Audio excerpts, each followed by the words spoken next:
Magandang araw po sa lahat. Ngayon, ating pag-usapan ang tungkol sa ampalaya, o bitter gourd sa Ingles.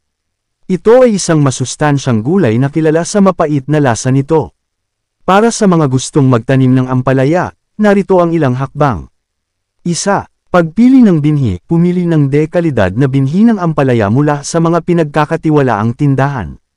2. Paghahanda ng lupa, pumili ng lugar na may sapat na sikat ng araw at maayos na drainage. Maghanda ng lupa sa pamamagitan ng pag-aararo at paglalagay ng pataba. 3. Pagtatanim, itanim ang mga binhi ng ampalaya sa lalim na 1 hanggang 2 cm, na may distansya na 60 hanggang 70 cm sa pagitan ng bawat halaman. 4. Pagdidilig, regular na diligan ang mga halaman ng ampalaya, lalo na sa panahon ng tag-init. 5. Pag-aalaga, patabihin ang mga halaman ng ampalaya bawat 2 linggo. Alisin ang mga damo at peste na maaaring makapinsala sa mga halaman. At para sa mga gustong magluto ng ampalaya, narito ang ilang masasarap na pagkain na pwede ninyong gawin. Ginisang ampalaya, ito ay isang simpleng ulam na gawa sa ampalaya na pinirito sa bawang, sibuyas, at kamatis.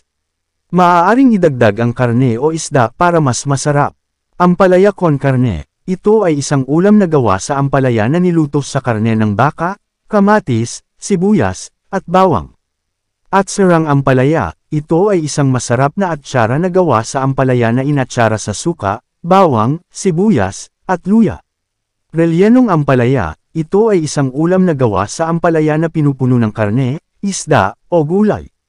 Ampalaya tea, ito ay isang inumin na gawa sa ampalaya na kilala sa mga benepisyo nito sa kalusugan, lalo na para sa mga taong may diabetes. Narito ang ilang tip para sa pagluluto ng ampalaya.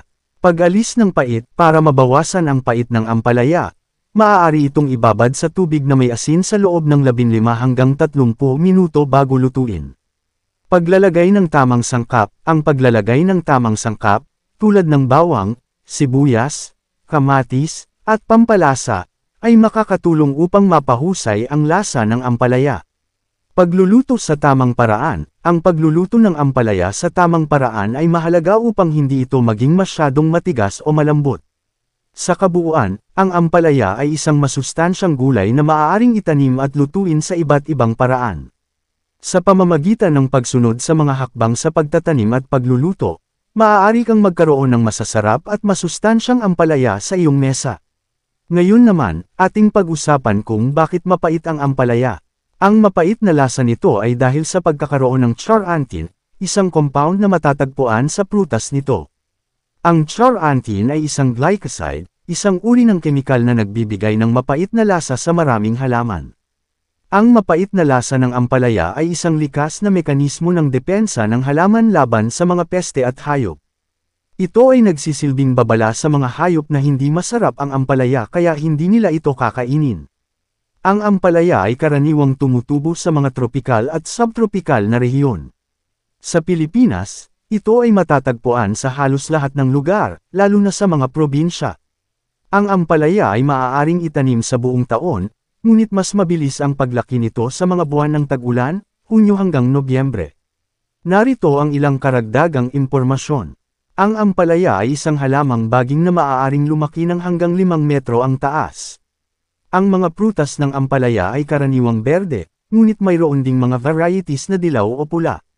Ang mga buto ng ampalaya ay maaaring kainin, ngunit mas mapait kaysa sa prutas. Ang ampalaya ay isang mabuting pinagkukunan ng bitamina C, bitamina A, at iba pang mahahalagang sustansya. Sana makatulong ang impormasyong ito.